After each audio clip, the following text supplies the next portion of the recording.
में 7वें चरण का मतदान लगातार जारी है और ये बड़ी खबर आपको बता रहे हैं, 4 लोकसभा और 6 विधानसभा सीटों पर वोटिंग की जा रही है। कई दिग्गजों ने अपने मतों का अब तक इस्तेमाल किया है। शाम 6 बजे तक मतदान जारी रहेंगे। 4 जून को वोट्स की गिनती होगी, मतगणना होगी। तो इसी के साथ आपको ये बड़ी खबर बता रहे हैं, जहां पर लोकतंत्र के महापर्व में आज 7वें चरण में हिमाचल की सभी 4 सीटों पर वोटिंग की जा रही है। अब तक कई राजनीतिक हस्तियों ने, कई दिग्गजों ने अपने मताधिकार का प्रयोग किया है और शाम 6 बजे तक वोटिंग जारी रहेगी। तो ये बड़ी खबर आपको बता रहे हैं और वोटिंग परसेंटेज भी सामने आया है। कुटलैहड़ में अभी तक 49% वोटिंग हो चुकी है और गगरेट में अभी तक 44.66% वोटिंग हो चुकी है। तो वोटिंग परसेंटेज आपको बता रहे हैं। लाहौल स्पीति की अगर बात करें तो अभी तक 30.98% मतदान हो चुका है और सुजानपुर में अभी तक 12.59% वोटिंग हो चुकी है। तो लोकतंत्र के महापर्व में मतदाता है, बढ़ चढ़कर हिस्सा ले रहे हैं। राजनीतिक हस्तियां हो, अभिनेता हो, मतदाता हो, तमाम लोगों में लोकतंत्र के इस महापर्व की खुशी, उत्साह देखने को मिल रहा है। तो हिमाचल में 7वें चरण का मतदान जारी है। 4 लोकसभा और 6 विधानसभा सीटों पर वोटिंग लगातार की जा रही है। सुबह 7 बजे से वोटिंग शुरू हुई, जो आज शाम 6 बजे तक जारी रहेगी। तो कई दिग्गजों ने अपने मताधिकार का प्रयोग किया। शाम 6 बजे तक मतदान जारी रहेगा। आपको बता दें, हमीरपुर सीट से केंद्रीय मंत्री अनुराग ठाकुर अपने पिता प्रेम कुमार धूमल के साथ मतदान करने के लिए पहुंचे थे और साथ ही आपको बता दें कि मंडी से बीजेपी प्रत्याशी कंगना रनौत ने भी अपने मत अधिकार का प्रयोग किया और तमाम राजनीतिक हस्तियों की ओर से वोटिंग की गई। तो वहीं मंडी से कांग्रेस प्रत्याशी विक्रमादित्य सिंह ने भी अपने मत अधिकार का प्रयोग किया। कई दिग्गजों ने अपने मतों का अब तक इस्तेमाल किया है और लगातार ये सिलसिला जारी है, जहां पर आम जनता हो या राजनीतिक हस्तियां हो या अभिनेता हो, लगातार अपने मत अधिकार का प्रयोग करते नजर आ रहे हैं। तो वहीं आपको बता दें कि चुनावी तस्वीर 4 जून को साफ होगी, जब मतगणना होगी और रिजल्ट सामने आएगा। तो हिमाचल में 7वें चरण में, आखिरी चरण में आज वोटिंग की जा रही है और हिमाचल की सभी 4 सीटों पर मतदान हो रहे हैं। तो गगरेट में अभी तक 44.66% वोटिंग हो चुकी है। वोटिंग परसेंटेज सामने आया है। बड़सर में अभी तक 35% के करीब वोटिंग हुई है। तो हिमाचल में 1 बजे तक के आंकड़े सामने आए हैं। वोटिंग परसेंटेज टोटल 48% वोटिंग अब तक हो चुकी है। तो ये अलग अलग तस्वीरें हम आपको दिखा रहे हैं, जहां पर सुखविंदर सिंह सुक्खू ने अपने मत अधिकार का प्रयोग किया और हमीरपुर से सुखविंदर सिंह सुक्खू ने मतदान किया। तो वहीं केंद्रीय मंत्री अनुराग ठाकुर ने संसदीय क्षेत्र हमीरपुर में अपने मत अधिकार का प्रयोग किया, जहां पर उनके पिता और पूर्व सीएम प्रेम कुमार धूमल ने भी वोटिंग की। तो वहीं बीजेपी के राष्ट्रीय अध्यक्ष जेपी नड्डा ने भी अपने मताधिकार का प्रयोग किया और आपको ये तस्वीरें दिखा रहे हैं, जहां पर जेपी नड्डा ने भी वोटिंग की।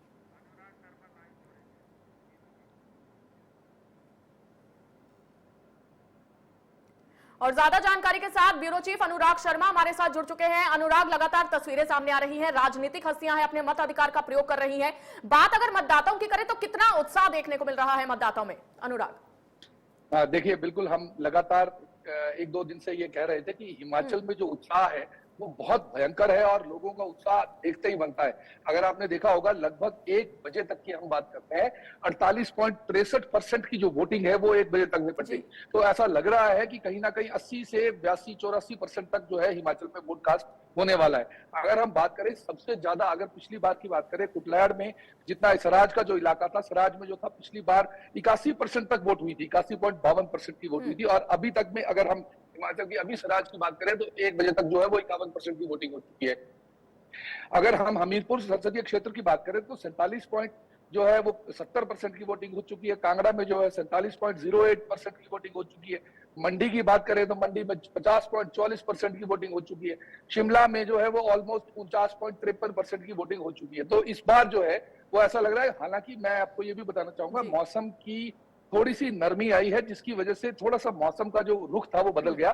थोड़ी ठंडक हुई, बारिश हुई कुछ स्थानों पर और उसकी वजह से थोड़ा ठंडक हुई तो लोगों का रुझान जो है वो बढ़ गया और लोग जो है वो लगातार निकल रहे हैं, लाइनें लग रही हैं, लगातार लोग जो है वोट कास्ट कर रहे हैं। ऐसा लग रहा है कि 6 बजे तक 80 से 82% तक की वोटिंग होने वाली है।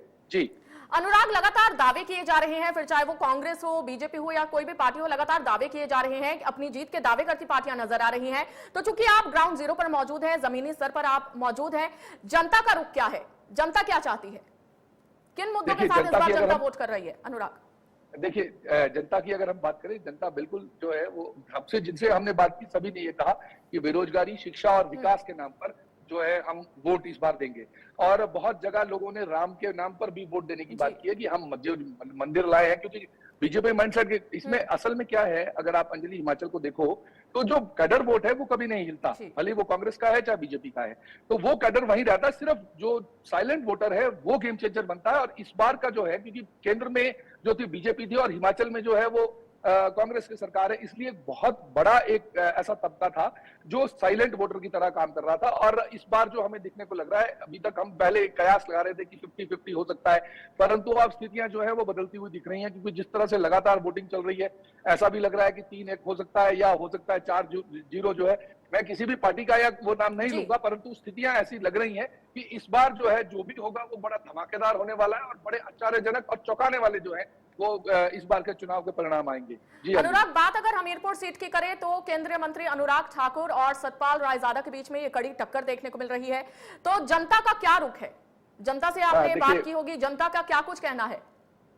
देखिए, बिल्कुल जैसे हम हमीरपुर की बात करते हैं, अगर हम विकास की बात करें तो देखिए, अगर आप चंडीगढ़ से जैसे ही एंटर करते हैं तो आपको एक जो 4 लेन रोड है जिसके लिए 4 से 4.5 घंटे हमारे को सिर्फ बिलासपुर के लिए लगते थे, अब वहां पर वही जो है 1.5 से 2 घंटे लगते हैं। तो लोगों का कुछ ना कुछ माइंडसेट जो है वो बदला है। अनुराग धूमल हालांकि बहुत लगातार जो है ग्राउंड पे काम करते हैं, उनके फादर जो थे वो हिमाचल के मुख्यमंत्री रहे हैं, तो उनका भी एक अपना ऑरा है, उसकी वजह से भी उनको जो है वो एक एज मिलता है। परंतु रायजादा की अगर हम बात करें, रायजादा को मुझे ऐसा लगता है कि उनको समय कम मिला है। अगर थोड़ा समय और ज्यादा मिल जाता, क्योंकि कांग्रेस ने उनको वोट सीट देने में थोड़ा ज्यादा समय लगा दिया, अगर उनको महीना या 1.5 महीना मिलता तो हो सकता था कि ये ज्यादा कड़ी टक्कर होती।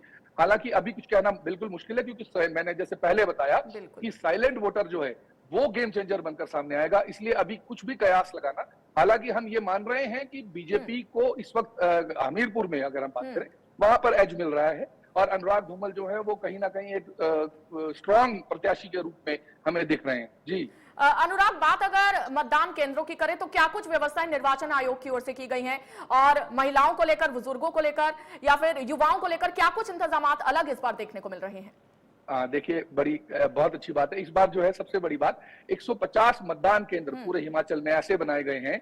7092 अगर हम बात करें ओवरऑल जो थे वो मतदान केंद्र थे, जिसमें से 150 मतदान केंद्र ऐसे हैं जो केवल और केवल महिलाओं द्वारा जो है वो बनाए गए हैं और महिलाओं द्वारा संचालित है, जिसमें सारा काम जो है वो महिलाएं करेंगी। क्योंकि एक बहुत बड़ा हमारे हिमाचल में अगर हम बात करें 52 लाख 53 लाख की जो जनता है जो वोटिंग करने वाली है, उसमें से 27-28 लाख जो है वो महिलाएं हैं।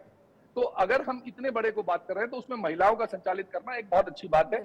लोगों के लिए आदर्श जो इन्होंने यहाँ पर आदर्श केंद्र बनाए हैं वो 133 के करीब हिमाचल में बनाए हैं। 133 की अगर हम बात करें तो उसमें क्या है कि उनके बुजुर्गों के लिए बैठने के लिए जगह है, पानी पीने का स्थान उन्होंने वहां निर्धारित किया हुआ है, और थोड़ा कोई अगर किसी को और को पुलिस दल बल जो है वो सारा वहां पर मौजूद है।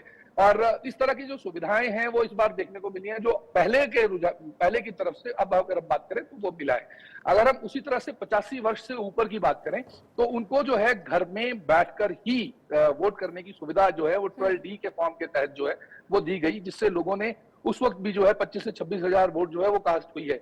और अगर वही हैंडीकैप्ड के लिए भी अगर हम बात करें अन्य, तो उसमें भी जो है 11,000 के करीब दिए गए थे वोटिंग के लिए, जिसमें से 10,526 जो है वो वोटिंग आ चुकी हैं। तो आप ये देखिए कि कितना बड़ा रुझान है, क्योंकि अगर हम ओवरऑल देख रहे हैं तो हम ये मान रहे हैं कि हिमाचल में 82-84% जो है वो इस बार वोटिंग होगी, और जनता का जो भी मैंडेट है वो बिल्कुल क्लियर और खुलकर सामने आएगा। जी अनुराग, जो कि आपने महिला सशक्तिकरण का जिक्र किया, तो मंडी से बीजेपी की ओर से कंगना रनौत चुनावी मैदान में है, महिलाओं का मुद्दा उठाती नजर आती है। हालांकि कांग्रेस की ओर से विक्रमादित्य सिंह चुनावी मैदान में है।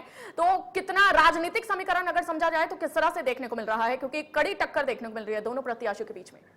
बिल्कुल, मैं ये इस बात से आपकी मैं बिल्कुल सहमत हूं कि बिल्कुल कड़ी टक्कर है। ऐसा कहना कि क्योंकि शुरुआती दौर में हमें ऐसा लग रहा था कि कंगना रनौत कहीं थोड़ा सा वीक और लैग जो है वो होंगी, क्योंकि उसकी वजह थी कि जो विक्रमादित्य हैं उनकी ये अपनी घरेलू सीट है। अगर आप बात करें पूरे हम पिछले उसको एक्सपीरियंस को देखें तो लगभग 6 बार जो है वो राजा वीरभद्र के परिवार के पास ये सीट रही है। तो उसके बाद ऐसा लग रहा था, क्योंकि करसोग, आनी और दूसरे जो किन्नौर है, किन्नौर के साथ में आपका रामपुर का इलाका है जहां से उन्होंने आज वोट कास्ट किया है, वो जगह उनका गढ़ माना जाता है कांग्रेस का। परंतु उसी के विपरीत अगर हम बात करें, जयराम ठाकुर का भी वही क्षेत्र है, तो उनके 9 से 10 विधायक जो है उनके साथ में डटकर काम कर रहे हैं और दिन रात काम कर रहे हैं। तो उनको बहुत बड़ी सपोर्ट जो है वो जयराम ठाकुर के द्वारा मिली है। और इस बार जो मुकाबला है वो बड़ी कड़ी टक्कर देने वाला है, जिसमें हम ये कह सकते हैं कि ऐसा बिल्कुल बड़े कम मार्जिन से, जैसे पिछली बार था कि 3 लाख 3.5 लाख वोट से रानी प्रतिभा जीती थी, परंतु इस बार जो है अगर जो भी जीत होगी, भले ही वो कांग्रेस में हो चाहे बीजेपी में हो, तो जीत जो है वो बड़ा कम आकलन होगा और बड़ा कम मार्जिन जो होगा वो इसमें देखने को मिलेगा। हालांकि अगर कम मार्जिन की बात करें तो 50-60 हजार की बात कर रहा हूं मैं। जी अंजलि।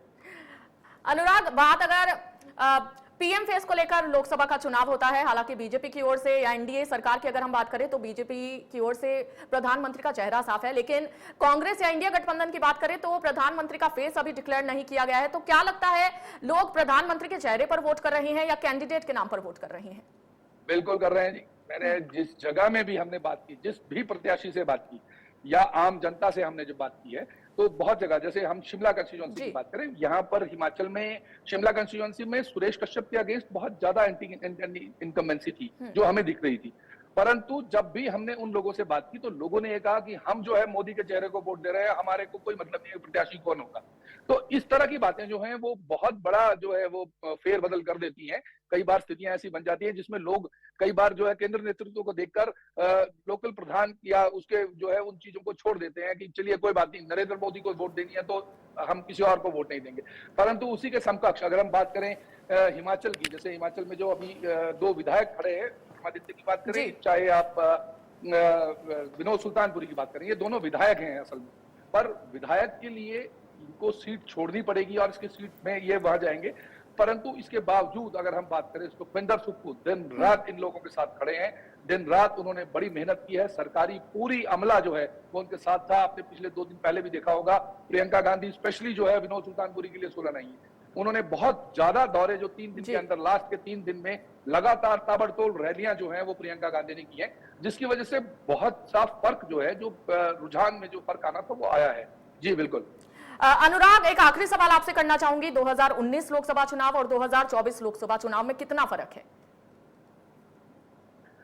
देखिए, ये बिल्कुल बड़ा टेक्टिक्स वाला प्रश्न है, क्योंकि 2019 में बिल्कुल मोदी के एक जो लहर की वेव थी वो वेव देखने को मिली थी। परंतु इस बार जो है हमें ऐसा लगता है कि मोदी के नाम के, क्योंकि अब लोगों को एक्सपीरियंस हो चुका है, पता लग चुका है कि मोदी ने किस तरह का काम किया है, तो उसके बाद जो है बहुत ज्यादा सुनिश्चितता जो है वो लोगों के अंदर है। पहले एक माहौल था, एक वेव थी, परंतु अब वेव नहीं है। अब एक प्रॉपरली एक समीकरण के हिसाब से, एक प्रॉपर ग्रोथ के हिसाब से बीजेपी ने काम किया है। बीजेपी ने हर जगह यही कहा है कि मोदी के विकास को काम दे रहे हैं। हमने जितने भी प्रत्याशी हैं, जितने भी हमने जिनसे बात की, उन सब ने यह कहा कि हमने मोदी के नाम पे वोट मांगा है और मोदी को वोट देना है। तो इस बार जो 400 पार का नारा था वो बहुत ज्यादा जो था वो इस बार देखने को मिला। हर जगह, हर प्रत्याशी से, आम आदमी से, जिनसे भी मिला, तो हमने यही जानने में, सुनने में मिला कि इस बार 400 पार। तो इस बार जो 400 पार है वो लोकल किसी नेता के लिए नहीं है, वो नरेंद्र मोदी के लिए है। तो नरेंद्र मोदी का जो फेस है, उसकी फेस वैल्यू, उस पर जो है वो आम जनता ने इस बार जो है वो वोट दिया है। बहुत शुक्रिया अनुराग।